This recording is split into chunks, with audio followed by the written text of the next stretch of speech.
Hello everyone, मेरा नाम पूजा मालविया है और मैं आपका स्वागत ऑनलाइन पढ़ाई पर करती हूँ। आज है हमारा डे 2, जहां पर हम आज करने वाले हैं साइंस को रिवाइज। और आज हमारा चैप्टर है लाइट। तो लाइट का चैप्टर आपको दो पार्ट में मिलेगा, क्योंकि क्लास 10 की एनसीईआरटी में दो चैप्टर्स हैं। बड़ा चैप्टर है, न्यूमेरिकल्स भी है, बहुत कॉन्सेप्ट भी है। तो ये मैं आपको एक सेशन में ना देकर दो सेशन में दे रही हूँ, पार्ट 1 और पार्ट 2 कर कर। तो देख लेना इसको पूरा। यहाँ पर खास बात यह है कि जिस तरह से आपके एग्जाम में क्वेश्चन पूछा गया है पिछली बार, पिछले जो टीआरईज हुए हैं, उसी तरह से मैंने सेशन को फ्रेम किया है। तो बहुत इंपॉर्टेंट हो जाता है। आप अगर एग्जाम देने जा रहे हैं, आपने देखा भी होगा जो पेपर कैंसिल हुआ है उससे इस चैप्टर से क्वेश्चन आया है। तो इसको हमको बहुत अच्छी तरीके से करना है विद न्यूमेरिकल्स। तो आप मेरे साथ बने रहिएगा लास्ट तक और चीजों को समझते रहिएगा, ठीक है। तो चलिए आइए सेशन को स्टार्ट कर देते हैं। इससे पहले वाला आपने सेशन नहीं देखा है, जिसमें डे 1 है, फ्लैश देखो स्क्रीन पे दिख रहा होगा, जिसमें हमने इलेक्ट्रिसिटी किया है, लॉज ऑफ मोशन किया है, फोर्स के बारे में कंप्लीट किया है मैंने। तो वहां पर नहीं देखा है, जाकर देख लेना, लिंक आपको डिस्क्रिप्शन बॉक्स में मिल जाएगा। ये सारे फ्रेश वीडियोस हैं, जिससे कि आपके रिवीजन को ये अच्छा करेंगे। तो चलिए सीधा सीधा मुद्दे की बात कर लेते हैं। कोई नया है चैनल को सब्सक्राइब जरूर कर देना। सबसे पहले बात कर ले लाइट के चैप्टर की। तो हमको सबसे पहली चीज पता होनी चाहिए, लाइट कौन सी तरह की तरंग है। मतलब जो प्रकाश है ये आपकी किस तरह की तरंग है। तो आपको ये पता होना चाहिए कि जो प्रकाश है हमारी, ये है आपकी ट्रांसवर्स वेव। ट्रांसवर्स वेव मतलब कि अनुप्रस्थ तरंग है आपकी, क्या, प्रकाश, ट्रांसवर्स वेव, ठीक है। और एक और बात आपको इंपॉर्टेंट पता होनी चाहिए कि जो लाइट है हमेशा वो सीधी रेखा में गमन करती है। अब मैं एक्सप्लेन नहीं करने वाली किस तरह से करती है, क्या एक्सपेरिमेंट आपको दिया है। आपको मेन चीज क्या याद रखनी है जो आप एग्जाम में पूछी जाएगी। तो light travels in a straight line, light आपकी सीधी रेखा में गमन करती है, ठीक है, सीधी रेखा में गमन करती है। सारे पॉइंट्स को आप नोट करते चलेंगे, अपना पेपर पेन लेकर बैठेंगे। मैं हर बार यही बात को पॉइंट आउट करूंगी, क्योंकि यहाँ पर इंपॉर्टेंट पॉइंट्स चल रहे हैं और इंपॉर्टेंट पॉइंट्स को बिल्कुल छोड़ना नहीं है, ठीक है। तो लाइट क्या है, आपकी सीधी रेखा में गमन करती है। लाइट एक तरह की ट्रांसवर्स वेव है, ठीक है, अनुप्रस्थ तरंग, और आपकी सीधी रेखा में गमन करती है। अब देखो, अब लाइट से किस तरह से क्वेश्चन आते हैं। लाइट से आपके डिफरेंट डिफरेंट फॉर्म में आपके इमेजेस दिए हुए हैं, जैसे कि मिरर्स हो गए, प्लेन मिरर समतल दर्पण हो गया, फिर आपका उत्तल अवतल दर्पण हो गया, फिर आपके स्फेरिकल मिरर्स के एग्जाम्पल, गोलाकार दर्पण के एग्जाम्पल्स हो गए ये। फिर हमको पढ़ना है इसमें रिफ्रैक्शन, लिव रिफ्लेक्शन, परावर्तन और अपवर्तन, ये सब पढ़ना है। फिर हमको पढ़ना है डिफरेंट तरह की इमेजेस, जो आपकी जितने भी प्रतिबिंब बन रहे हैं, डिफरेंट इमेजेस बन रही हैं, वो किस तरह की बन रही है, अवतल में कैसे बन रही है, उत्तल में कैसे बन रही है। साथ ही साथ इसके बाद हमको पढ़ना है लेंसेज के बारे में। फिर आपको मिलेगा मिरर का फॉर्मूला, फिर आपको मिलेगा लेंस का फॉर्मूला, फिर आपको मिलेगा मैग्निफिकेशन का फॉर्मूला। तो बहुत बड़ा चैप्टर है और चैप्टर में कॉन्सेप्ट बहुत सारे हैं। तो लाइन बाय लाइन हम चीजों को समझते चलेंगे और फिर हम अपनी चीजों को पक्का करते चलेंगे। चलो सबसे पहले बात कर लेते हैं कि जो प्लेन मिरर है आपका समतल दर्पण है, ठीक है। समतल दर्पण सबको पता है, घर पे जो हमारा प्लेन मिरर होता है जिसके आगे हम सजते संवरते हैं, वो हमारा प्लेन मिरर है। तो प्लेन मिरर के कुछ कॉन्सेप्ट हैं जिसको आपको समझना है कि प्लेन मिरर जो होता है, आप खुद सोचो कि आप अगर अपने प्लेन मिरर के सामने खड़े हो तो आप किस तरह की इमेज बन रही होगी। तो जैसे आप हो वैसे ही इमेज आपको देखने को मिलती है। तो इसका मतलब कि पहला पॉइंट क्या हो गया कि जो प्लेन समतल दर्पण है उसमें इमेज कैसी बन रही है, सीधी बन रही। मैं खड़ी हूं जैसी, मैं ऐसी ही दिखूंगी, इसका मतलब सीधी इमेज बन रही है, जिसको बोलते हैं फिजिक्स के टर्म्स में इरेक्ट इमेज, ठीक है। सीधी तो सीधी हिंदी में लिख दिया जाएगा और इंग्लिश में क्या लिखा होगा, इरेक्ट। तो कैसी बनी इमेज प्लेन मिरर में, याद भी करते चलो मेरे साथ और साथ साथ लिखते जरूर चलो, ठीक है। तो कैसी बनी इमेज, इरेक्ट बनी। दूसरी बात है वर्चुअल, आभासी इमेज बनती है, ठीक है। इरेक्ट हमेशा याद रखना, एक टर्म हमेशा याद रखना कि वर्चुअल के साथ हमेशा इरेक्ट आता है। अगर वर्चुअल लिखा है तो वर्चुअल एंड इरेक्ट होता है, ठीक है। और रियल एंड इन्वर्टेड होता है, रियल एंड इन्वर्टेड। हिंदी में आभासी और सीधी, ठीक है, आभासी और सीधी इमेज, और रियल आपकी वास्तविक और आपकी उल्टी, ठीक है। तो ये टर्म हमेशा साथ में आता है, रियल इन्वर्टेड और वर्चुअल इरेक्ट। अगर वर्चुअल और इन्वर्टेड दिया है या रियल और इरेक्ट दिया है तो कभी भी वो इमेज नहीं बनेगी। हमेशा रियल के साथ इन्वर्टेड इमेज रहेगी, वर्चुअल के साथ इरेक्ट इमेज बनेगी। इस बात को याद रखेंगे।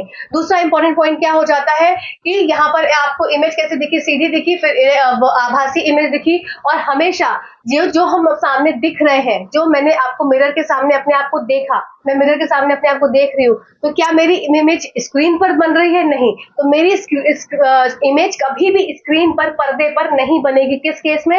अगर प्लेन मिरर की बात हो रही है। तो यहाँ बात हो रही है image can't be obtained on screen, मतलब यहाँ पर पर्दे पर स्क्रीन देखने को नहीं मिलेगी। फिर जितनी दूरी पे मैं खड़ी हूँ, जितनी दूरी पे मैं खड़ी हूँ, मेरा जो प्रतिबिंब बन रहा है वो उतनी ही दूरी पे बन रहा है पीछे। इसको इस तरीके से पुकारेंगे जैसे कि ये मेरे पास क्या है, ये आपका समतल दर्पण है और ये मैं खड़ी हुई हूँ। तो मेरी जितनी डिस्टेंस है, मान लो यहाँ से मेरी दूरी 10 मीटर की दूरी है, तो मेरे जो प्रतिबिंब बनेगा उसकी दूरी भी कितनी हो जाएगी? ये भी 10 मीटर की होगी।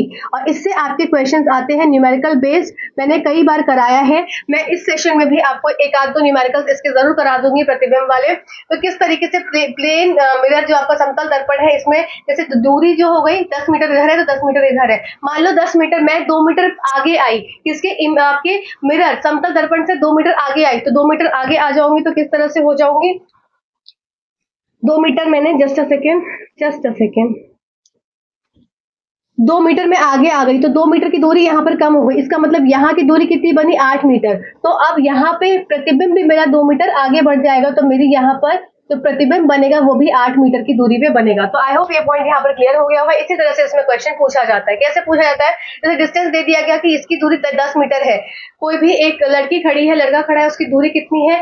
मिरर से, समतल दर्पण से 10 मीटर की है। अगर वो 2 मीटर आगे आई तो उसकी प्रतिबिंब की दूरी कितनी हो जाएगी? तो वो भी कितनी हो जाएगी? 2 माइनस कर देंगे तो 8 मीटर हो जाएगी। ठीक है, सेम डिस्टेंस होती है। ठीक, ये सारे पॉइंट्स हो गए होंगे। अब बात कर लेते हैं क्या एप्लीकेशंस है। एप्लीकेशंस किसकी?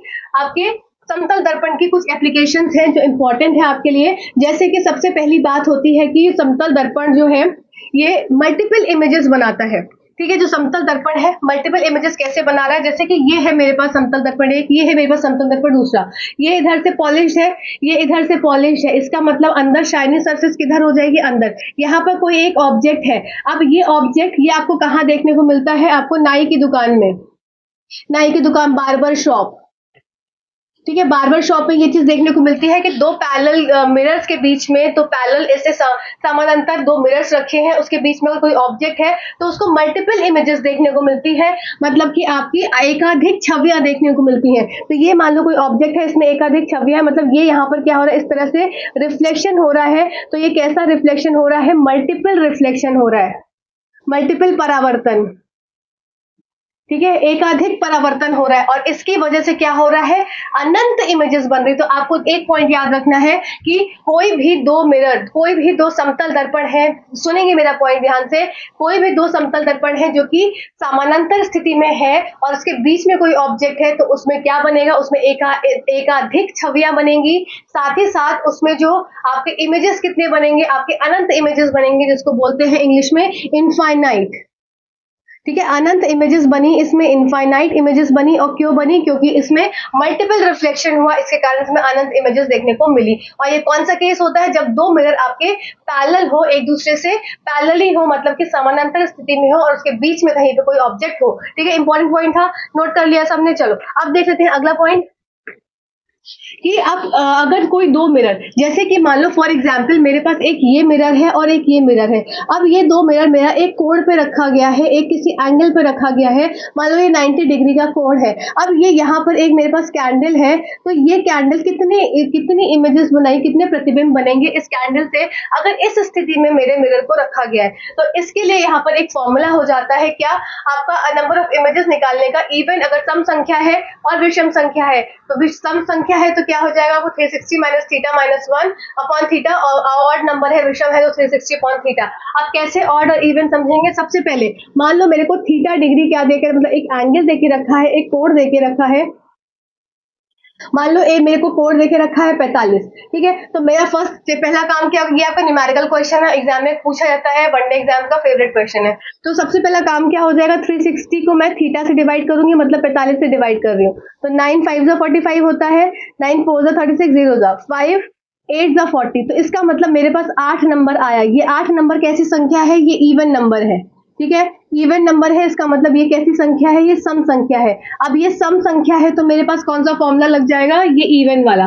तो मैंने क्या किया? मेरे पास नंबर ऑफ इमेजेस कितनी आई? मैंने तुरंत क्या कर दिया? 8 में से 1 को घटा दिया, तो मेरे पास इमेजेस निकल के आ गई 7।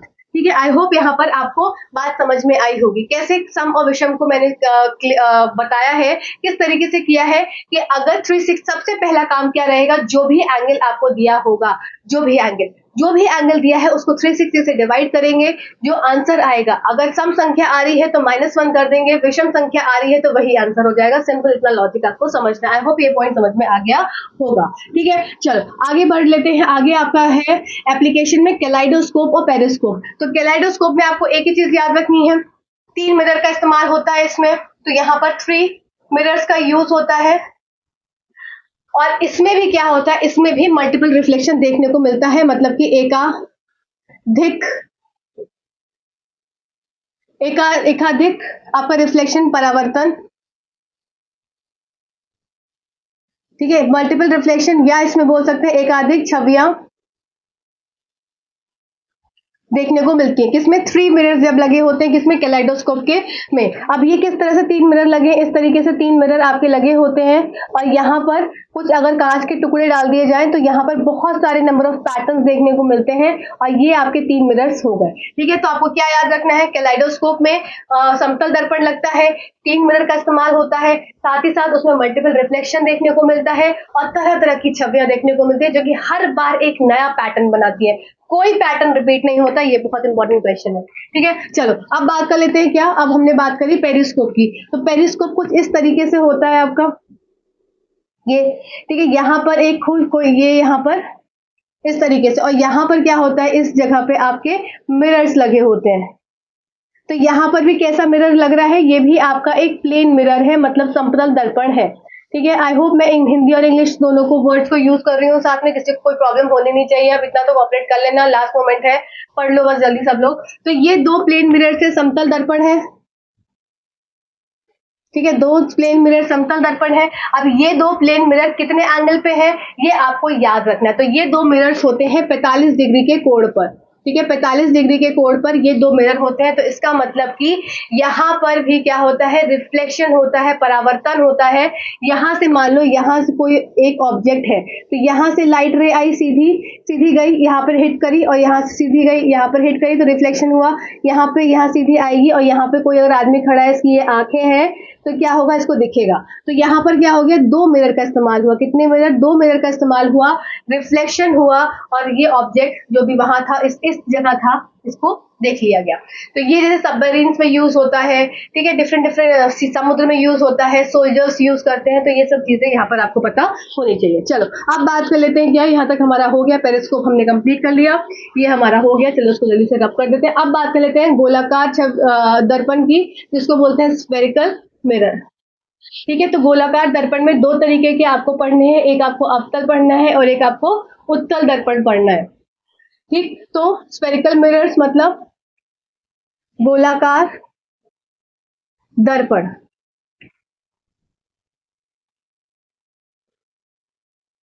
गोलाकार दर्पण में सबसे पहला हो गया आपका क्या, एक हो गया आपका कॉनकेव, और दूसरा हो गया आपका कॉन्वेक्स। कॉनकेव मतलब अवतल दर्पण, और दूसरा हो गया उत्तल दर्पण। ठीक है, कॉनकेव और कॉन्वेक्स। कॉनकेव इस तरीके का होता है आपका मिरर, ये जहां पर शाइनी सरफेस होती है बाहर की साइड। कॉन्वेक्स में क्या हो जाता है, इस तरीके से, जहां शाइनी सरफेस होती है अंदर की साइड। ठीक है, अब देखो कुछ पॉइंट्स को समझो पहले, फिर आगे हम इस चीज को समझेंगे। सबसे पहले गोलाकार अगर एक मिरर है मेरे पास, तो मेरे पास एक ये है गोलाकार मिरर। ठीक है, गोला जैसे भी बना हो, कॉम्प्रोमाइज कर लो भाई। ठीक है, तो यहां पर अगर अंदर की सरफेस ये मैंने कर दिया, क्या किया, ये मैंने यहाँ पर क्या कर दी, पेंटिंग कर दी, तो लाइट की रिफ्लेक्शन किधर जाएगी, लाइट रेज इधर आएगी और रिफ्लेक्ट हो जाएगी। ठीक है, अगर मैंने इसको अंदर की तरफ कर दिया पेंट, तो अंदर की तरफ पेंट करने से क्या हो जाएगा, अब लाइट रेज यहाँ जाएगी और यहाँ से रिफ्लेक्ट होगी। अब इससे बात समझेंगे मैं क्या समझाना चाहती हूँ। अगर ये इस तरह का केस है, तो मतलब ये कैसा हो गया, ये आपका कॉन्वेक्स वाला केस हो गया। और इस तरह का केस है आपका, सॉरी, यहाँ पर आपकी लाइट रेस, सॉरी, ये आपका बाहर की तरफ रहेगा शाइनी सरफेस। ठीक है, बाहर की तरफ रहेगा, तो लाइट रेज आपकी अंदर की तरफ आके और इस तरह से निकल रही हैं। तो ये वाला केस कौन सा हो गया, कॉन्केव हो गया। इसका मतलब कि एक गोलाकार दर्पण से, एक गोलाकार जो आपका ये दर्पण है, इससे आप कॉन्केव भी बना सकते हैं और कॉन्वेक्स मिरर भी बना सकते हैं। आई होप ये पॉइंट यहाँ पर क्लियर हुआ होगा। कट करके बना दिया। अब देखो, अब हर एक गोले का क्या होता है, हर एक सर्किल का, ये सर्किल है जिसमें क्या था, बाहर शाइनी सरफेस थी, ठीक है, बाहर शाइनी सरफेस थी। अब यहाँ पर क्या होगा, इसका हर का एक क्या होगा, रेडियस होगा, त्रिज्या होगी, ठीक है, रेडियस होगा। तो ये क्या हो गया, इसका यहाँ से लेकर यहाँ तक त्रिज्या। और ये क्या हो जाएगा, जो एक्सट्रीम पॉइंट होता है इसको पोल बोलते हैं। और पोल और ये यहाँ पे वो क्या हो गया, ये ऑप्टिकल सेंटर हो गया। इसके बीच का दूरी क्या हो जाती है, फोकस। तो देखो, ये रेडियस हो गई, ये पूरी कितनी है, ये आपकी त्रिज्या रेडियस हो गई। इंपॉर्टेंट है, इस बात को समझेंगे। ये पूरी रेडियस हो गई, पोल से लेके सेंटर ऑफ कर्वेचर तक का पूरा एरिया क्या हो गया, रेडियस हो गया। और रेडियस और सेंटर ऑफ कर्वेचर का बीच का हिस्सा क्या हो जाता है, फोकस। फोकस में ही सारी लाइट रेज आकर मिलती है, इस बात को याद रखेंगे, ठीक है। अब देखो, अब ये इसका मतलब फॉर्मूला क्या हो जाएगा, रेडियस इज इक्वल्स टू क्या हो जाता है, 2f। इससे एक आपके डायरेक्टली क्वेश्चन आ जाते हैं। तो रेडियस क्या हो जाता है, radius is equals to 2f। मतलब रेडियस इतना है बड़ा, हाफ f क्या है, आधा है, तो रेडियस क्या हो जाएगा, 2f हो जाएगा, ठीक है। इसी से क्या हो जाएगा, f क्या हो जाएगा आपका r/2 भी आप लिख सकते हैं। तो ये दो कॉन्सेप्ट यहाँ पर आपको क्लियर हो गया होगा, ठीक है। चलो अब देख लेते हैं। तो कॉन्केव मिरर में इसका मतलब कि यहाँ पर लाइट रेज आ रही हैं, इस तरीके से लाइट रे आई, इस तरह से लाइट रे आई, इस तरह से लाइट रे आई, इस तरह से लाइट रे आई, ठीक है, और इस तरह से लाइट रे आई। तो ये आपका क्या हो जाता है, ये आपका पोल है, ये आपका फोकस है। तो इसका मतलब लाइट रेज आती हैं और फोकस में जाकर टकराती हैं, फिर फोकस में आके टकराई, फिर फोकस में आके टकराई और फिर फोकस में आके टकराई। इसका मतलब ये कैसा लेंस है, ये आपका कन्वर्जिंग लेंस है। तो ये आपके एग्जाम में क्वेश्चन पूछा गया है एक बार कि जो कौन से लेंसेस कन्वर्जिंग होते हैं, तो आपका आंसर क्या हो जाएगा, बीपीएससी का क्वेश्चन है प्रीवियस ईयर, मतलब और नॉन टीचिंग एग्जाम का। तो जो कॉन्केव मिरर्स होते हैं, जो सॉरी कॉन्केव, यहाँ पे हम मिरर्स की बात कर रहे हैं, अभी हम लेंस की बात नहीं कर रहे हैं। तो जो कॉन्केव मिरर्स होते हैं, जो अवतल दर्पण होते हैं, वो कन्वर्जिंग मिरर्स होते हैं। मतलब ये कैसे होते हैं, ये अभिसारी दर्पण होते हैं। तो ये क्या हो गए आपके अभिसारी दर्पण हो गए, ठीक है। और ये कैसे हो जाएंगे, अब इसमें किस तरह से लाइट रेज आएगी, यहाँ पर लाइट रे आई, ये आपका बीच में क्या है, ये आपका पोल है, यहाँ पर आपका सेंटर ऑफ कर्वेचर है, ये आपका फोकस है, इसके अंदर होता है। लाइट रेज आई, यहाँ से आई, इधर आई, गई। अब ये जो है ये किस तरीके से मिलेगी, यहाँ से डाइवर्ज हो जाएगी, इस तरीके से यहाँ से डाइवर्ज हो गई, फिर लाइट रे आई, इस तरीके से डाइवर्ज हो गई, फिर लाइट रे आई, इस तरह से यहाँ से डाइवर्ज हो गई। तो इसमें क्या है, ये फोकस में अंदर जाकर मिलते हैं इस तरीके से। तो ये कैसे लेंसेज होते हैं, ये डाइवर्जिंग लेंस नहीं, मिरर, डाइवर्जिंग मिरर्स होते हैं, जिसको बोलते हैं अपसारी दर्पण, ठीक है। ये पॉइंट यहां तक क्लियर हो गया। तो कॉन्केव मिरर होते हैं जो, वो अभिसारी होते हैं, और कॉन्वेक्स मिरर होते हैं, ये आपके अपसारी दर्पण होते हैं। ये दो पॉइंट्स यहाँ पर क्लियर हो गए होंगे, ठीक है। इसके बाद हमको इमेजेस देखनी है, किस तरह से कौन सा मिरर आपका इमेजेस बनाता है। तो देखो, एक बात यहाँ पर एक ओवरव्यू ले लो कि जो कॉन्केव मिरर है, जो आपका अवतल दर्पण है, वो सब तरह की इमेज बनाएगा, और जो कॉन्वेक्स मिरर है वो सिर्फ एक तरह की इमेज बनाएगा, ठीक है। देख लेते हैं, जो कॉन्केव मिरर है, अब सब तरह की इमेज बनाने से मतलब क्या हो गया कि ये रियल भी बनाएगा, इन्वर्टेड भी बनाएगा, इरेक्ट भी बनाएगा, वर्चुअल भी बनाएगा, डिमिनिश भी बनाएगा, लार्ज भी बनाएगा, स्मॉल भी बनाएगा, पॉइंट साइज से बनाएगा, सब तरह की इमेजेस ये बनाता है, ठीक है। ये बात को आप याद रखेंगे। तो मैंने क्या बोला, ये सभी तरह की इमेजेस को बनाता है। अब सभी तरह की इमेजेस में क्या था, रियल और inverted, RI, virtual and erect, VE। फिर आपका क्या हो गया, आपका छोटी भी बनाता है, पॉइंट साइज भी बनाता है। अभी हम देखेंगे सारा कि किस तरह से बन रहा है। फिर आपका ये लार्ज भी बनाता है, बड़ी भी बनाता है, और आपका एनलार्ज भी बनाता है, ठीक है। अब इधर बात करते हैं कॉन्वेक्स मिरर की, उत्तल दर्पण की बात अगर कर लेते हैं, तो ये कैसी इमेज बनाता है, ये आपकी बनाएगा यहाँ पर वर्चुअल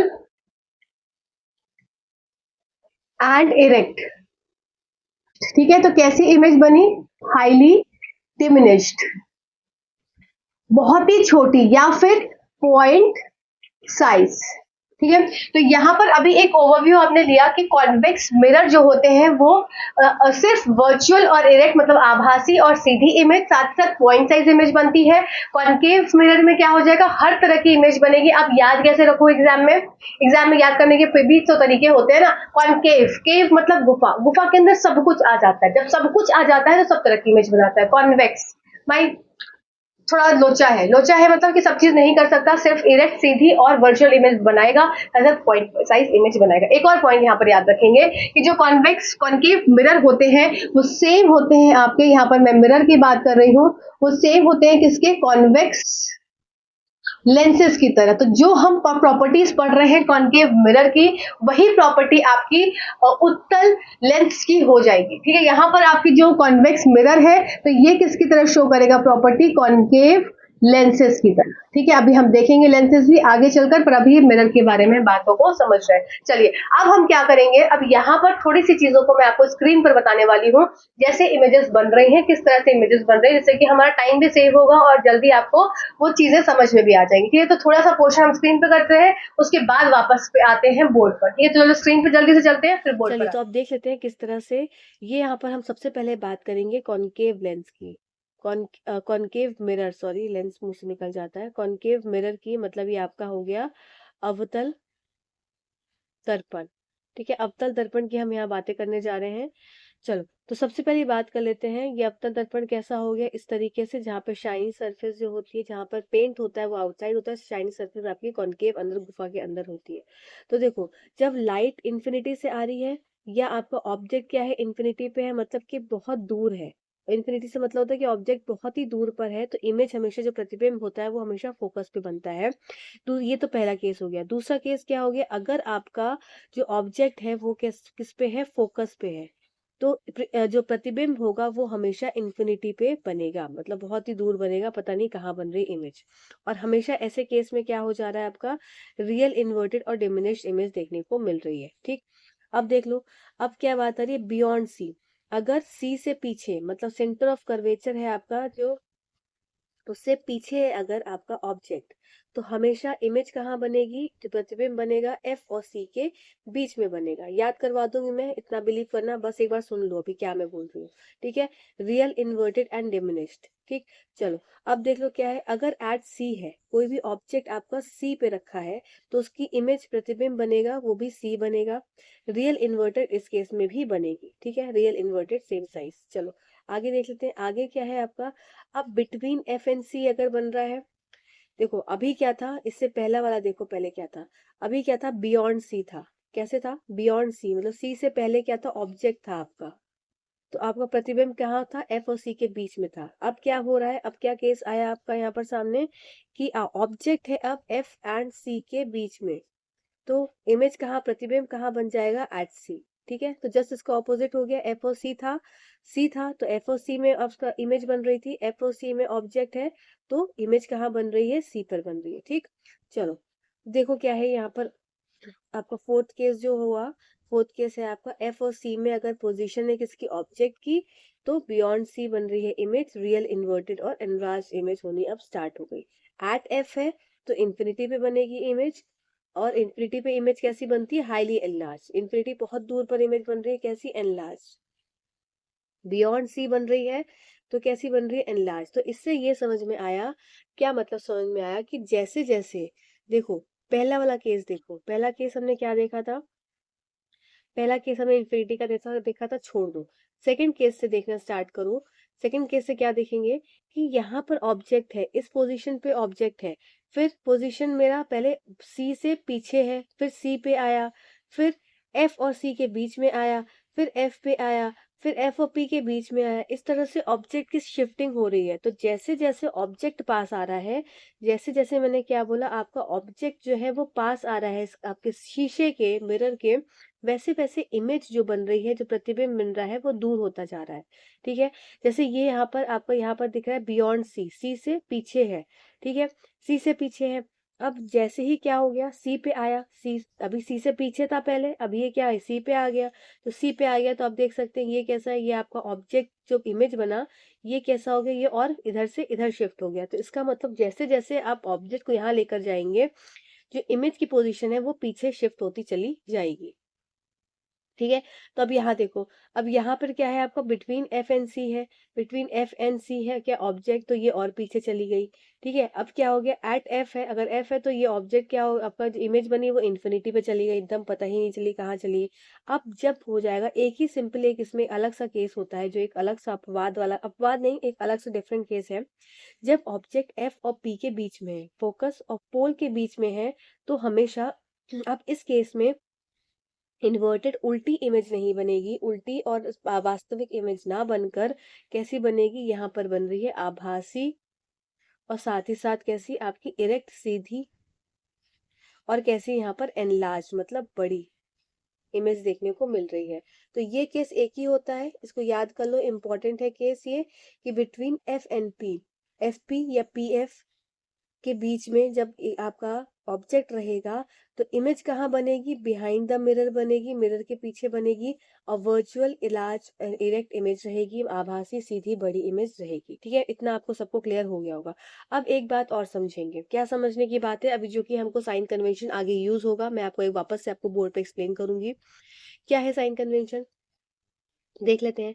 देखो ये आपका क्या है, मिरर है, मिरर है, कोई भी तरह का मिरर हो, इसके इधर साइड लेफ्ट साइड हमेशा हम नेगेटिव लेंगे, मिरर के राइट साइड हमेशा पॉजिटिव लेंगे। ठीक है, मिरर के ऊपर का साइड हमेशा पॉजिटिव रहेगा, नीचे का साइड हमेशा नेगेटिव रहेगा, मतलब कि ऑब्जेक्ट जो है ऑब्जेक्ट हमेशा मेरा पॉजिटिव रहेगा हर केस में। ऑब्जेक्ट क्या है, ऑब्जेक्ट हर केस में पॉजिटिव है। क्यों, क्योंकि ऑब्जेक्ट ऊपर साइड है। इमेज मेरी नेगेटिव भी हो सकती है और इमेज मेरी पॉजिटिव भी हो सकती है। अब देखो नेगेटिव इन सब केसेस में है जहां पर इन्वर्टेड उल्टी इमेज बन रही है, जहां पर उल्टी इमेज बनेगी वो खुद ब खुद इन्वर्टेड हो जाएगी। पर जहां पर आपको ये इमेज दिख रही है वर्चुअल एंड इरेक्ट दिख रही है, तो जहां पर इरेक्ट इमेज आई तो वो कैसी हो जाएगी, वो मेरी सीधी इमेज है, इसका मतलब कि यहाँ पर इमेज हो जाएगी पॉजिटिव में। अब इमेज का क्या लेते हैं, हाइट लेते हैं, तो ये हाइट क्या है, यहाँ पर नेगेटिव हो जाएगी, तो यहाँ पर हाइट आपका ऑब्जेक्ट का क्या हो जाएगा, नेगेटिव, और यहाँ पर हाइट क्या हो जाएगी आपकी, सॉरी, यहाँ पर हाइट जो मैंने इसकी बताई, हाइट किसकी बताई, ये आपका नीचे बना तो ये इमेज हुआ, इमेज की हाइट क्या है, नेगेटिव है, पर ऑब्जेक्ट की हाइट क्या हो गई आपकी, ऑब्जेक्ट की हाइट यहाँ पॉजिटिव, ऑब्जेक्ट की हाइट यहाँ पर भी पॉजिटिव रही, यहाँ पर भी पॉजिटिव, पर यहाँ पर इमेज की क्या हो गई आपकी, नेगेटिव पॉजिटिव। तो यहाँ पर इस केस में आपका जो इमेज का हाइट है, हाइट आ गई वो पॉजिटिव आ गई, क्यों, क्योंकि इमेज ऊपर ही बनी, अगर नीचे बनी होती तो इमेज की हाइट क्या हो जाती, नेगेटिव हो जाती। यही चीज हमको वहां पर यूज करना होगा, आगे मैं इसको और एक्सप्लेन करूंगी। ठीक है, चलो, तो एक क्विक रिवीजन कर लेते हैं, ये बहुत इंपॉर्टेंट स्लाइड है, इसको याद कर लो, इसका स्क्रीनशॉट ले लो। क्या, सबसे पहले हमने देखा कि अगर कोई भी ऑब्जेक्ट इन्फिनिटी पे है तो इमेज इसका प्रतिबिंब कहाँ बनेगा, फोकस पे, ये पहला पॉइंट हो गया। दूसरा पॉइंट क्या हो गया कि अगर कोई भी ऑब्जेक्ट आपका एफ पे है तो उसकी प्रतिबिंब कहाँ बनेगी, इन्फिनिटी पे बनेगी। ठीक है, इन्फिनिटी पे बन रही है इमेज, इसका मतलब वो कैसी बनेगी, हाईली एनलार्ज बनेगी। तो हाईली एनलार्ज एक ही केस होता है इन्फिनिटी वाला, जो कि जब इमेज ही इन्फिनिटी पे बन रही है तो वो हाईली एनलार्ज खुद ब खुद हो जाएगी। ठीक है, इतना पॉइंट सबको क्लियर हो गया होगा। अब फोकस पे बन रही है जो भी इमेज, तो वो पॉइंट साइज इमेज रहेगी। जब फोकस पे क्या था, सब चीज आकर केंद्र हो जा रहा था, सब चीज आकर सारे लाइंस जो आके लाइट की लाइंस आकर फोकस पे मिल रही थी, ये हमने पढ़ा था अभी तक। ठीक है, फिर हमने देखा कि जब ये फोकस पे मिल रही है तो कैसी होगी, इसका मतलब ये पॉइंट साइज होगी इमेज। ठीक है, आपका प्रतिबिंब पॉइंट साइज बनेगा, ये बात आपको दो चीज क्लियर हो गई होगी। अब देखो, अब बियॉन्ड सी है, अगर बियॉन्ड सी मतलब सेंटर ऑफ कर्वेचर से पीछे है क्या आपका ऑब्जेक्ट, तो हमेशा जो इमेज रहेगी वो एफ और सी के बीच में बनेगी, तो यहाँ पर इमेज बन गई। ठीक है, अब क्या हो गया, एक ये थर्ड हो गया आपका, तो फोर्थ क्या हो जाएगा आपका, कि अगर बिटवीन एफ एंड सी आपका क्या हो गया, अब आपका ऑब्जेक्ट है तो बियॉन्ड सी आपका इमेज बनेगा। ठीक है, एफ और सी के बीच में डिमिनिश बन रही है और बियॉन्ड सी बन रही है, तो मतलब सी से पीछे बन रही है, तो देखो इन्फिनिटी था ना, इन्फिनिटी पे एनलार्ज थी, अब सी पे रहेगा, सी से पीछे, तो देखो ये क्या था, सबसे पहले सेंटर ऑफ कर्वेचर था, फिर फोकस था, फिर पोल था, तो बियॉन्ड सी बन रही है, तो सबसे पहला केस क्या था, इन्फिनिटी वाला केस था, फिर क्या था, बियॉन्ड सी वाला केस है, तो बियॉन्ड सी में भी तो एनलार्ज बनेगी क्योंकि ये सी से पीछे है। ठीक है ना, तो एनलार्ज बन गई। ठीक है, याद कहोगे आपको, एट सी रहेगा तो एट सी ही बनेगी और सेम साइज बनेगी। जब सी पे ही मतलब सी पे ही ऑब्जेक्ट है, आपका ऑब्जेक्ट भी सी पर है, इमेज भी सी पर है, तो इमेज कैसी बन रही है, सेम साइज बन रही है, रियल और इन्वर्टेड बन रही है, वर्चुअल। और फिर एक लास्ट केस आपका बचता है क्या, कि जब ऑब्जेक्ट क्या है बिटवीन एफ एंड पी है, एकदम पास आ गया, ये आपका मिरर है, मिरर है ये मिरर का आपका पोल हो गया, ये पोल हो गया। और इधर ये क्या है, ये सेंटर ऑफ कर्वेचर और ये है फोकस। अब क्या है, इमेज कहाँ पर आ गई आपकी, सॉरी ऑब्जेक्ट कहाँ पर आ गया बिटवीन एफ एंड पी, तो मतलब ऑब्जेक्ट आ गया एफ और पी के बीच में। तो इमेज कहाँ बन जाएगी, इमेज इसके पीछे बन जाएगी। और पीछे बनने के बाद वर्चुअल इरेक्ट और एनलार्ज बनेगी, मतलब मिरर के इधर साइड ही बन जाएगी, मिरर के पीछे बनेगी। ठीक है, इतना पॉइंट सबको क्लियर हो गया। तो यहाँ पर एक बात अब याद करेंगे, कंक्लूड हम क्या करेंगे, कि जो कॉनकेव मिरर होते हैं, कॉनकेव मिरर होते हैं, मतलब ये आपके अवतल दर्पण होते हैं। ठीक है, सारे पॉइंट्स को लिखते चलेंगे, समझते चलेंगे। जो अवतल दर्पण होते हैं वो आपके हर तरह की इमेजेस बनाते हैं, रियल इन्वर्टेड भी बनाते हैं, तो वर्चुअल इरेक्ट भी बनाते हैं, पॉइंट साइज भी बनाते हैं, तो एनलार्ज और हाईली एनलार्ज भी बनाते हैं। ठीक है, डिमिनिश भी बनाते हैं। तो ये पॉइंट को यहाँ पर याद रखना जरूरी है। और पॉइंट साइज इमेज कहाँ बनती है, इन्फिनिट फोकस पे हमेशा बनेगी, याद रखना फोकस पे। हाईली एनलार्ज कहाँ बनेगी, इन्फिनिटी पे। मतलब जब पॉइंट साइज की बात करेंगे तो फोकस, और हाईली एनलार्ज की बात करेंगे तो इन्फिनिटी, है ना, ये एक दूसरे से संबंधित है ना, फोकस और इन्फिनिटी पे। ठीक है, तो ये हाईली एनलार्ज हो गया। तो ये सारे क्वेश्चंस आपसे पूछे जाते हैं एग्जाम में, इसलिए मैंने यहाँ पर आपको उसमें टाइम लगाया। अब देख लेते हैं उत्तल दर्पण के बारे में। तो उत्तल दर्पण का दो ही केस है जो कि आपको याद रखना है। कैसा, कि पहली बात के कि ऑब्जेक्ट जब इंफिनिटी पे है, हमने देखा था, तो इमेज कहाँ बन रही थी, फोकस पे बन रही थी, जो प्रतिबिंब था। अगर object between infinity and pole है, मतलब आपको ऑब्जेक्ट क्या है, ये यहाँ पर इंफिनिटी है कोई भी, और पोल के बीच है, मतलब किसी भी जगह पर ऑब्जेक्ट है, किसी भी जगह पर ऑब्जेक्ट है, तो हमेशा कहाँ इमेज बनेगी, बिटवीन एफ एंड पोल। तो मतलब फोकस और पोल के बीच में इमेज बन जाएगी। ठीक है, तो ये फोकस हो गया और ये पोल हो गया, तो इसके बीच में इमेज जाएगी। ये एक ही केस होता है, इसको याद कर लो। और कैसी बनी आपकी इमेज, अब यहाँ पर साइन कन्वेंशन समझ लो। देखो यहाँ पर ये आपका ऑब्जेक्ट का हाइट हो गया, उसको कलर चेंज करके बताती हूँ। देखो ये ऑब्जेक्ट की हाइट हो गई, तो हाइट ऑफ द ऑब्जेक्ट, तो ये यहाँ पर ऑब्जेक्ट है आपका ये, तो ये कैसा हो जाएगा, पॉजिटिव हो जाएगा। और इमेज की हाइट आ गई आपकी, इमेज की हाइट भी क्या हो जाएगी, पॉजिटिव, क्योंकि दोनों ऊपर है। अब देखो, अब दूसरी चीज क्या है, अगर ऑब्जेक्ट की डिस्टेंस देखी जाए, यू से डिनोट करते हैं, तो यू क्या हो गई, नेगेटिव हो गई, क्योंकि ये जो आपका ये इसके इधर साइड है, लाइन के इधर साइड। और इमेज वी कैसा हो जाएगा, यहाँ पर पॉजिटिव हो जाएगा। ठीक है, इतनी बात सबको समझ में आ गई। यही सारे कन्वेंशन हमको यूज करने होंगे आगे चलकर। ठीक, चलो अब देखो इसका क्विक रिवीजन कर लेते हैं, फिर वापस से हम बोर्ड पर चलेंगे। चलो अब देखो, क्या मैंने बोला कि जब भी ऑब्जेक्ट इंफिनिटी पे रहेगा तो फोकस पे बनेगी, बिहाइंड द मिरर बनेगी, हाईली डिमिनिश बनेगी, पॉइंट साइज बनेगी। तो मतलब कि अगर हम बात कर रहे हैं किसके, कॉन्वेक्स मिरर की, ठीक है, मतलब उत्तल दर्पण की। तो उत्तल दर्पण में जो इमेजेस होती हैं, जो प्रतिबिंब होता है वो हमेशा कैसा बनता है आपका, पॉइंट साइज बनता है, या फिर पॉइंट साइज रहेगा, या फिर हाईली डिमिनिश रहेगा। तो आपसे एग्जाम में क्वेश्चन कैसा पूछा जाता है कि इसमें एनलार्ज और लार्ज इस तरह से इमेजेस है, तो इमेजेस इस तरह कभी नहीं बनेगी, हमेशा डिमिनिश छोटी ही इमेज बनेगी, हाईली डिमिनिश या पॉइंट साइज इमेज देखने को मिलेगी। और वर्चुअल आभासी आभासी और सीधी इमेज भी देखने को मिलेगी। ठीक है, तो ये दो पॉइंट्स आपको यहाँ पर याद रखना है। तो यहाँ पर आपका दर्पण का सारा कुछ कंप्लीट होता है। ठीक है, एक पॉइंट आपका रह जाता है, उसको मैं करवा देती हूँ जस्ट अ सेकेंड। इसके बाद हम इसके क्वेश्चंस करेंगे, तो चीज़ों को अभी छोड़िएगा नहीं, अभी और कुछ है, बहुत सारे मैं क्वेश्चंस भी कराने वाली हूँ आपको साइन कन्वेंशन से। तो मुझे ये ज़रूरी था आपको स्क्रीन पर बताना, जिससे कि आसानी हो जाती, थोड़ा टाइम कम लगता। चलो आओ देख लेते हैं। पिन होल कैमरा आपका इसी मैंने बोर्ड पर लिखा था पर भूल गई थी बताना, तो याद कर लो। पिन होल कैमरा में जो इमेज कैसी बनती है, जो प्रतिबिंब बनता है वो कैसी होती है, उसकी छवि उल्टी होती है। फिर image formed is small size. देखो ये कैसा है ना ऑब्जेक्ट, ये ऑब्जेक्ट जो दिख रहा है पेड़, ये उल्टा पेड़ हो गया, और ये बड़ा पेड़ था, ये छोटा पेड़ हो गया। तो ये दो चीज याद रखनी है कि इमेज जो होती है स्मॉल साइज होती है, इन्वर्टेड होती है, और कैसी बनेगी रियल, और उसके साथ क्या हो जाएगा, रियल और इन्वर्टेड है, और इसको क्या है, इसको स्क्रीन पर पाया जा सकता है। तो रियल के साथ हमेशा मतलब वास्तविक और उल्टी इमेज बनेगी, और इसको स्क्रीन पर पाया जा सकता है। ये पॉइंट एक रह गया था, इसलिए मैंने यहाँ पर इंक्लूड कर दिया। चलो और जल्दी से अब चलते हैं व्हाइट बोर्ड की तरफ और अपना सेशन को अब कंप्लीट देख लेते हैं मिरर का फॉर्मूला और आपका मैग्निफिकेशन आवर्धन जो आपका दर्पण का है, किस तरह से आपको इस चीज को समझकर आपके न्यूमेरिकल्स अगर आएंगे तो आप इस कॉन्सेप्ट को समझकर क्वेश्चंस को कर पाएंगे। ठीक है, मैं पूरी कोशिश करूंगी कि आपको साइन कन्वेंशन समझ में आ जाए। तो अभी आपने देखा भी कि किस तरह से हमने स्क्रीन में समझा चीजों को कि कैसे पॉजिटिव और नेगेटिव होता है। ठीक, तो देखो मैंने क्या बताया था कि जितना भी आपका लेफ्ट साइड वाला है, मतलब ये आपका मिरर है अगर, तो मिरर के लेफ्ट साइड वाला हमेशा क्या होगा, नेगेटिव होगा, जैसे हमारा मैथ में चलता है। और मिरर के इधर साइड वाला आपका पॉजिटिव हो जाएगा।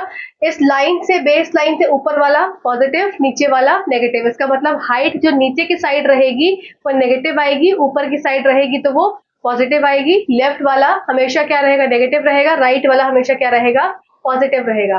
तो इसका मतलब हम ये समझ सकते हैं कि अगर इमेजेस, अगर मेरे पास ऑब्जेक्ट क्या है, मेरे पास जब भी ऑब्जेक्ट्स क्या रहेंगे, इधर रहेंगे। अगर मेरे पास ऑब्जेक्ट हर बार जब इधर है अगर, तो इसका मतलब ऑब्जेक्ट क्या हो गया आपका, ऑब्जेक्ट जिसको यू से डिनोट करते हैं वो कैसा हो जाएगा, वो नेगेटिव हो जाएगा। इस बात को याद रखेंगे। और अगर जब मेरी इमेजेस बनी, जो मेरा प्रतिबिंब बन रहा है वो क्या है, वो अगर इधर साइड आ रहा है, ठीक है, अगर इधर साइड आ रहा है मेरा क्या, यहाँ पर बना मेरा ये इमेज जिसको बोलेंगे प्रतिबिंब। तो ये अगर मेरा इधर साइड आ रहा है तो इसका मतलब ये हमेशा कैसी हो जाएगी, पॉजिटिव वैल्यू हो जाएगी। अगर मेरे पास इमेज जो है वो इधर ही आ रहा है, ठीक है, इधर ही हम मुझे देखने को मिल रहा है, तो इमेज कैसी हो जाएगी, नेगेटिव हो जाएगी। तो ये तभी आप कर पाएंगे क्वेश्चन जब आपको वो चार्ट जो मैंने आपको बताया है वो आपको पता होगा। ठीक है, साथ ही साथ रियल और इन्वर्टेड। तो जो रियल और इन्वर्टेड मतलब अगर इन्वर्टेड इमेज बन रही है, इसका मतलब मेरी इमेज कहाँ बन रही है, नीचे बन रही है अब। ठीक है, इन्वर्टेड उल्टी नीचे बन रही है इमेज, तो ये मेरी क्या हो जाएगी, ये नेगेटिव हो जाएगी। मतलब अब यहाँ पर इसकी हाइट क्या हो जाएगी, नेगेटिव। पर अगर मेरी इमेज कहाँ है, ऊपर बन रही है, जो वर्चुअल और इरेक्ट होता है, ठीक है, वर्चुअल इरेक्ट वाला केस, मतलब सीधी बन रही है, तो मेरी इमेज कैसी हो जाएगी, पॉजिटिव। तो ये जब आपको वो चार्ट याद होगा तो आप ये इस चीज को समझ पाएंगे। ठीक, अब देखो ये फॉर्मूला हो जाता है कि आपका मिरर का formula 1/v is equals to 1/u और 1/f। v क्या हो जाएगा, ये आपका इमेज का डिस्टेंस हो जाता है। ऐसे समझ लीजिए, v क्या है आपका, इमेज का डिस्टेंस है, इमेज डिस्टेंस जिसको बोलोगे प्रतिबिंब की दूरी। लिखते चलो सब लोग, इसका पीडीएफ नहीं मिल पाएगा। u क्या है आपका, ये है आपका ऑब्जेक्ट डिस्टेंस। ठीक है, कोई भी जो ऑब्जेक्ट है उसकी दूरी। और f क्या है आपका, f है आपका फोकल लेंथ। ठीक है, तो ये आपका मिरर फॉर्मूला है जो आपको याद रखना है। अब देखो, अब इसमें इंपॉर्टेंट चीज क्या हो जाती है, एक टर्म है आपका मैग्निफिकेशन, आवर्धन। तो आवर्धन मिरर का जो आपका दर्पण है इसका आवर्धन क्या होता है, तो m की वैल्यू क्या हो जाएगी, हाइट। हाइट किसका, इमेज की हाइट, और हाइट ऑफ द ऑब्जेक्ट मतलब प्रतिबिंब की हाइट, प्रतिबिंब की हाइट और ऑब्जेक्ट की हाइट। तो प्रतिबिंब की हाइट को h डैश लिख देते हैं, और इसकी प्रतिबिंब की हाइट मतलब जो इमेज यहाँ बनी, अगर नीचे बनी तो इसकी हाइट h डैश हो गई, और ऑब्जेक्ट की हाइट क्या हो गई, h हो गई। और इसको साथ साथ कैसे लिख दिया, -v/u। तो ये भी जो फॉर्मूला है इसको याद कर लो, मैग्निफिकेशन का डायरेक्ट क्वेश्चन आता है तो आप इस फॉर्मूले को पुट करके अपने आंसर्स पे पहुंच सकते हैं। पर इस बात को याद रखना साइन कन्वेंशन को, कि अगर वर्चुअल और इरेक्ट इमेज बोली गई है तो हमेशा इमेज कैसी बन रही है, सीधी बन रही है, तब आपका कन्वेंशन पॉजिटिव हो जाएगा। रियल और इन्वर्टेड इमेज, तो देखो दो चीज याद रखना है ना, कुछ चीजों को मैं जो बोल रही हूँ उसको नोट करते चलो। जैसे यहाँ बोला क्या, रियल और इन्वर्टेड इमेज बनी, रियल एंड इन्वर्टेड, क्वेश्चन में लिखा ही हुआ आता है इन्वर्टेड इमेज अगर बनी है, और मैग्निफिकेशन के फॉर्मूले वाला क्वेश्चन है, रियल इन्वर्टेड इमेज दी हुई है, इसका मतलब ये कैसी है, सीधी, सॉरी रियल आपकी वास्तविक और कैसी है ये, उल्टी। अगर ऐसी इमेज प्रतिबिंब बना दिया हुआ है आपका, तो आपका क्या हो जाएगा, यहाँ पर h की वैल्यू, मतलब इमेज की बात हो रही है, इमेज प्रतिबिंब की बात हो रही है, तो इमेज मतलब h डैश, तो h डैश ऐसी स्थिति में क्या हो जाएगा, नेगेटिव हो जाएगा। पर अगर यहाँ लिखा है इरेक्ट, एंड वर्चुअल या वर्चुअल एंड इरेक्ट, कोई भी टर्म ऐसे यूज कर सकते हैं। वर्चुअल मतलब यहाँ पर हो गई सीधी, सीधी के साथ क्या है आपकी आभासी। अगर ऐसा कुछ दिखा हुआ है तब आपकी कैसी इमेज हो जाएगी हमेशा, सॉरी ऑब्जेक्ट क्या हो जाएगा आपका पॉजिटिव, या इमेज क्या हो गई आपकी, ऑब्जेक्ट नहीं इमेज, प्रतिबिंब की बात हो रही है तो इमेज क्या हो जाएगी आपकी पॉजिटिव हो जाएगी। ठीक है, तो यहाँ पर पॉजिटिव वैल्यू आ जाएगी। तो इस बात को यहाँ पर याद रखना है, इंपॉर्टेंट है, इस चीज को बहुत ध्यान से समझिए। ये इंपॉर्टेंट पॉइंट है यहाँ पर कि ऑब्जेक्ट का जो एच है, एच मतलब हमेशा जो ऑब्जेक्ट है आपका इस तरीके से है, ये ऑब्जेक्ट है आपका, ये ऑब्जेक्ट है, वापस से देखिए ये ऑब्जेक्ट है, तो ये कैसा रहता है हमेशा एक पॉजिटिव वैल्यू है। ठीक है, पर इमेज, इमेज एच डैश जो है ये पॉजिटिव सिर्फ वर्चुअल एंड इरेक्ट इमेजेस के लिए रहता है, मतलब वर्चुअल इमेजेस के लिए रहता है, और बाकी सबके लिए रियल इमेजेस के लिए नेगेटिव रहता है, जो मैंने अभी आपको यहाँ पर लिखकर बताया था। अब देखो, अगर नेगेटिव है टर्म लिखा हुआ तो हमेशा इमेज कैसी बन रही है, रियल बन रही है। अगर पॉजिटिव है मैग्निफिकेशन तो इमेज कैसी बन के आई, वर्चुअल बन के। अगर मैग्निफिकेशन की वैल्यू पॉजिटिव आई तो उसका मतलब इमेज कैसी बन रही है, उसका नेचर कैसा है, इमेज का वर्चुअल है। और नेगेटिव आई मैग्निफिकेशन की वैल्यू तो इमेज का नेचर कैसा है, रियल है। आई होप ये सारे पॉइंट्स आपको क्लियर हुए होंगे। याद देखो फिर से एक बार रिकॉल करो, रिकॉल करो सब लोग मेरे साथ, सब लोग आंखें बंद करो, रिकॉल करो। देखो सबसे पहली बात है रियल और इन्वर्टेड, तो अगर उल्टी इमेज बन रही है, प्रतिबिंब उल्टा बन रहा है, नेगेटिव हो जाएगा एच। ठीक है, और रियल और इन्वर्टेड है तो मैग्निफिकेशन का नेचर क्या हो जाएगा, क्या हो जाएगा, आपको उल्टी इमेज बन रही है तो मैंने क्या बोला, मैग्निफिकेशन अगर आपको क्या है नेगेटिव है तो इमेज कैसी बनी, रियल। मैग्निफिकेशन पॉजिटिव है तो इमेज कैसी बनी, वर्चुअल। ठीक है, एच डैश, एच डैश क्या हो गया आपका, इमेज की हाइट, इमेज की हाइट एच डैश। इमेज की हाइट हमेशा क्या हो गई, इमेज जो इमेज है हमारी, इमेज मतलब जो प्रतिबिंब बना, अगर प्रतिबिंब ऊपर बन रहा है पॉजिटिव, प्रतिबिंब नीचे बन रहा है नेगेटिव। ऑब्जेक्ट क्या रहेगा, हमेशा पॉजिटिव रहेगा, ऑब्जेक्ट तो नेगेटिव नहीं रहेगा कि नीचे बनाना है, ऑब्जेक्ट हमेशा क्या रहता है, पॉजिटिव रहता है। इसका मतलब एच की वैल्यू क्या रहेगी, हमेशा पॉजिटिव रहेगी। इतना बात सबको क्लियर हो गई हो। चलो अब इन सारे कॉन्सेप्ट को जो अभी तक समझा उससे एक क्वेश्चन सॉल्व कर लेते हैं। कॉन्वेक्स मिरर है, कॉन्वेक्स मिरर इसका मतलब कैसी इमेज बना रहा होगा, वर्चुअल और इरेक्ट बना रहा होगा। तो अगर आप ऑप्शंस को देखेंगे तो ऑप्शंस में क्या रहेगा, रियल इन्वर्टेड, रियल वर्चुअल, इस तरह से आपको ऑप्शंस देखने को मिलेंगे। पर यहाँ पर क्या है, आपको सबको पता है कि कॉन्वेक्स मिरर हमेशा कैसी इमेज बनाता है। तो नेचर तो हम समझ गए कि नेचर कैसा आ जाएगा, नेचर आना चाहिए इसका, नेचर, क्योंकि हमको पता है कॉन्वेक्स मिरर कैसी इमेज, नेचर आएगा हमेशा वर्चुअल और एंड इरेक्ट। तो ये हमको पता है क्योंकि हमने कॉन्सेप्ट को समझा है। ठीक है, आप इस पॉइंट तक आप पहुंच गए होंगे तो आपके ऑप्शन एक दो तो एलिमिनेट हो चुके होंगे।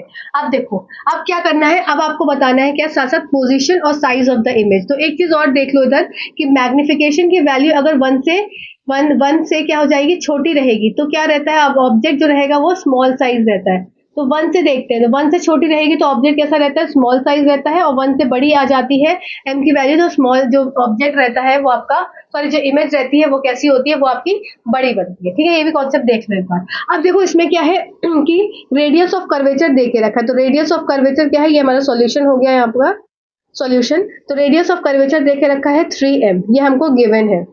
और हम क्या जानते हैं, हम ये जानते हैं कि रेडियस होता है आपका, radius is equals to 2f, ये हमने फॉर्मूला पढ़ा था अभी, है ना। चलो अब इससे क्या होगा, अच्छा आप क्या दे, if the bus is at 5 metre from the mirror, इसका मतलब बस की डिस्टेंस क्या है मिरर से। तो मिरर कैसा होता है, मेरा इस तरीके से होता है, क्योंकि अंदर की सरफेस क्या हो जाती है आपकी, यहाँ पर अंदर की सरफेस शाइनी हो जाती है ना, इस तरीके से कॉन्वेक्स मिरर में। तो अब क्या है, बस की दूरी दे के रखी है, तो ये मेरे पास बस है जिसकी दूरी कितनी दे के रखी है आपको, ये 5 मीटर की ये दूरी मिली है, दी हुई है। ठीक है, अब क्या पूछ रहा है, find the position, nature and size of the image. तो इतना आपको दिया, इसका मतलब v की वैल्यू क्या दे के रखी है, ये v की सॉरी u की वैल्यू, ये ऑब्जेक्ट हो गया ना, बस हमारा ऑब्जेक्ट है, ये क्या है ऑब्जेक्ट है, तो बस की वैल्यू कितनी दे के रखी है 5 मीटर। इसका मतलब u की वैल्यू क्या हो जाएगी, -5 मीटर। क्यों, क्योंकि ये आपका नेगेटिव साइन है, इधर साइड है तो ये नेगेटिव हो जाएगा। तो u की वैल्यू हो गई क्या आपकी 5 मीटर। अब देखो अब v की वैल्यू क्या हो जाएगी, v की वैल्यू क्या हो जाएगी, v हमेशा क्या है, और कॉन्वेक्स मिरर की बात करें, अभी हमने देखा था किस तरह से मिरर इमेजेस बन रही थी।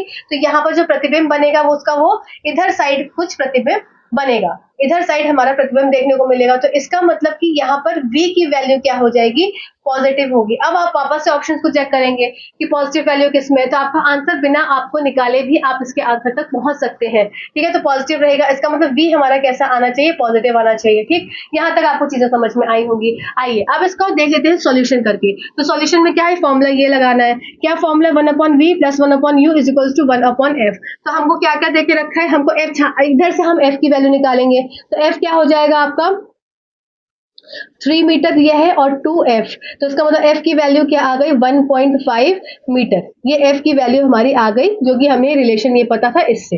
अब देखो अब क्या हो जाएगा, 1/v, v हमको निकालना है, प्लस 1/u क्या हो जाएगा, u है हमारा -5 प्लस 1/-5 = 1/1.5। तो ये हो जाएगा 1/v = 1/1.5 और माइनस का इधर हो जाएगा प्लस, तो 1/5। ठीक है ना, प्लस हो जाएगा ना माइनस का, हाँ ठीक है। तो 10 कर दो इसको। अब यहाँ पर क्या हो गया, ये 5 3 15, तो ये हो जाएगा 10 प्लस ये हो जाएगा 3।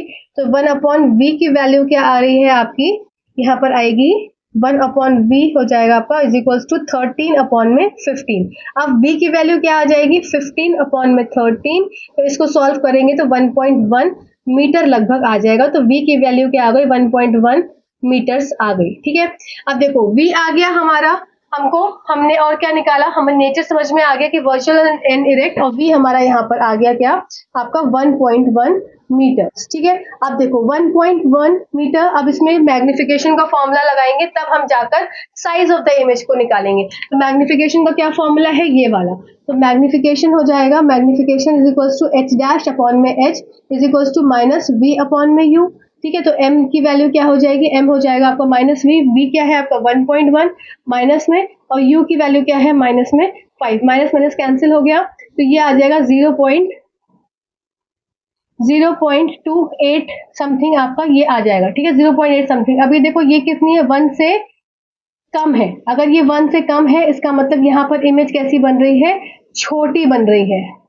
और हमें पता भी है इमेज कैसी बनती है, वर्चुअल इरेक्ट के साथ साथ यहाँ पर इमेज कैसी बनती है, पॉइंट साइज डिमिनिश बनती है। तो यहाँ पर हमारा साइज ऑफ द इमेज में कैसा आ जाएगा, आपको छोटी इमेज देखने को मिलेगी। तो आई होप, तो आपको 3 चीज आपको यहाँ देखना था।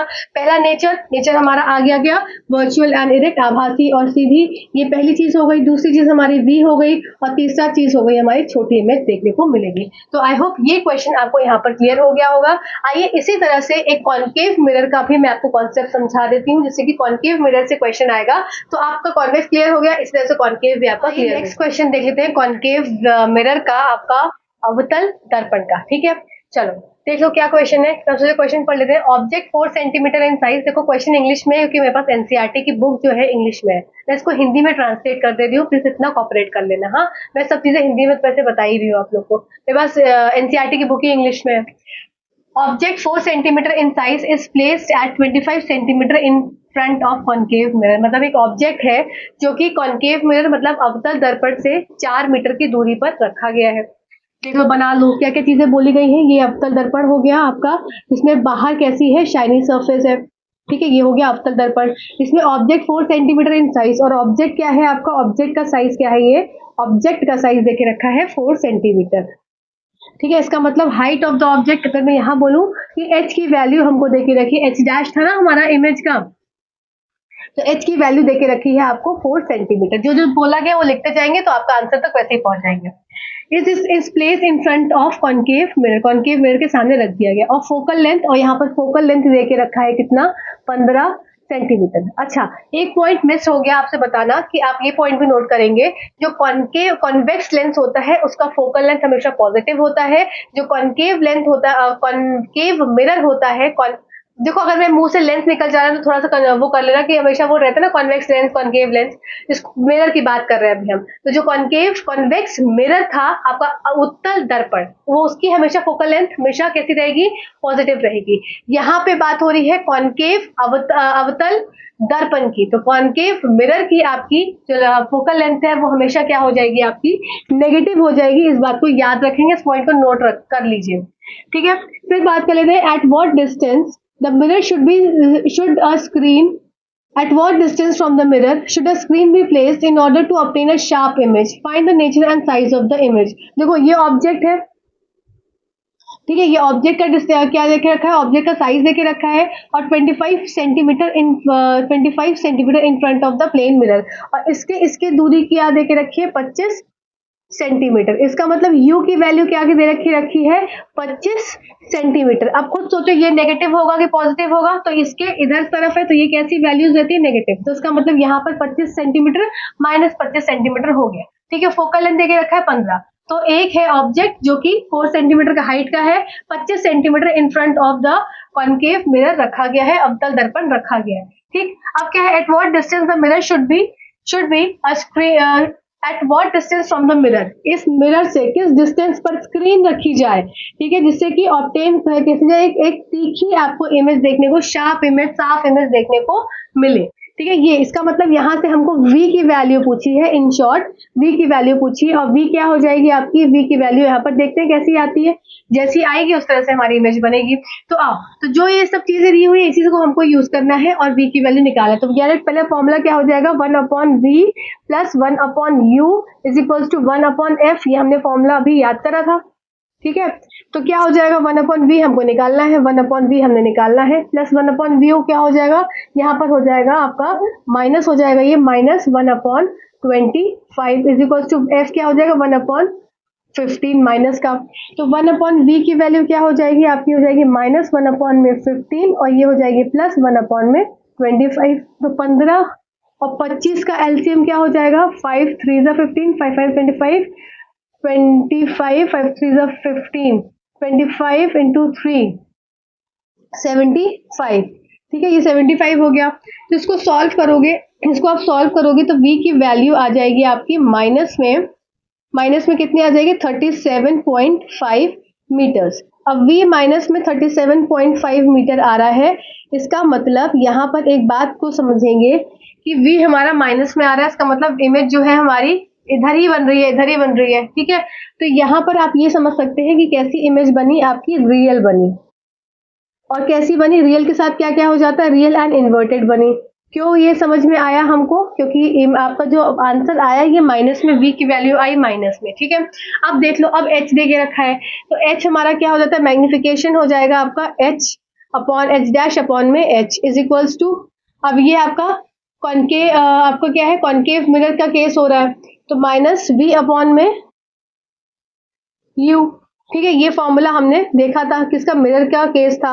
अब देखो इसमें क्या हो जाएगा, h की वैल्यू हमको देके रखी है, h डैश हमसे पूछा है, तो h डैश हो जाएगा, h डैश अपॉन में h क्या है, 4 centimetre is equals to v क्या है आपका, v माइनस माइनस, तो ये हो जाएगा प्लस 37.5 अपॉन में u की वैल्यू क्या देके रखी है, माइनस में 25। तो वापस में आपका h की वैल्यू हो जाएगी यहाँ पर माइनस में 6 आएगी आपका, 6 मीटर्स। ठीक है, 6 मीटर्स। तो h की वैल्यू माइनस में आई, इसका मतलब कैसी इमेज बन रही है हमारी, इन्वर्टेड बन रही है। h हाइट क्या हो गई, इन्वर्टेड हो गई, जो आपका h आया, h डैश आया, इमेज का आ गया आपका h डैश, इमेज का प्रतिबिंब का 6 मीटर आ गया। अब यहाँ पर तो m से अगर हम देखें, मैंने क्या बोला था, 1 से हमको देखना होता है, तो 1 से क्या है, ये बड़ी है वैल्यू, 6 बड़ी है, तो इसका मतलब यहाँ पर कैसी हो जाएगी, यहाँ पर इमेज बनेगी एनलार्ज्ड। ठीक है, तो एनलार्ज बनी, क्यों, क्योंकि 1 से बड़ी आई, तो एनलार्ज बनेगी, बड़ी बनेगी, रियल और इन्वर्टेड बनेगी, और साथ ही साथ आपकी v की वैल्यू आ गई और आपकी h डैश की वैल्यू आ गई 6 मीटर। तो आई होप ये पॉइंट आपको यहाँ पर, ये क्वेश्चन आपको क्लियर हुआ होगा। मेन कॉन्सेप्ट आपको अगर पता होगा कि कब पॉजिटिव लेते हैं कब नेगेटिव लेते हैं, तो आप इस तरीके के क्वेश्चन को कर पाएंगे। आपके लॉज ऑफ रिफ्लेक्शन ये रह गए थे आपके मिरर में, परावर्तन के नियम। तो क्या था, ये आपका मिरर लगा हुआ है, ठीक है, और यहाँ से क्या है, इंसिडेंट लाइट आ रही है, और यहाँ पे क्या थी, नॉर्मल थी, और ये क्या, ये नॉर्मल थी, और ये क्या है, रिफ्लेक्ट बैक हो रही है, सॉरी। तो ये क्या थी, इंसिडेंट लाइट थी, और ये क्या थी, रिफ्लेक्टेड लाइट थी, और ये आपका एंगल ऑफ इंसिडेंस, और ये आपका था क्या, एंगल ऑफ रिफ्लेक्शन। तो angle I is equals to angle R होता है, ये आपका लॉ कहता है। और इसी से क्वेश्चन आते हैं, किस तरह से आते हैं, आपको नॉर्मल ये एन और इसके बीच की अगर वैल्यू दे दिया जाए, मतलब मान लो देखो इंसिडेंट, ये आपकी इंसिडेंट रे है, इंसिडेंट रे, और इसके बीच की अगर यहाँ पर ये आपको दे दिया जाए मान लो 60, तो आप ये निकाल सकते हैं, ये 30 हो गया, तो ये भी 30 हो गया, ठीक है ना। अगर ये 60 दिया है, अगर यहाँ की वैल्यू दे के रखी हो मान लो 45, तो आप यहाँ से यहाँ की वैल्यू निकाल सकते हैं। तो मतलब angle I is equal to angle R के फॉर्मूले से आप सारे तरह के कॉन्सेप्ट लगाकर अपने सारे आंसर्स तक पहुंच सकते हैं, और इसके क्वेश्चन इसी तरह से आते हैं एग्जाम में, ठीक है। फिर हो जाता है कि सारे देखो लॉस तो पूछेंगे नहीं, तो पहला तो ये हो गया कि angle I is equal to angle are.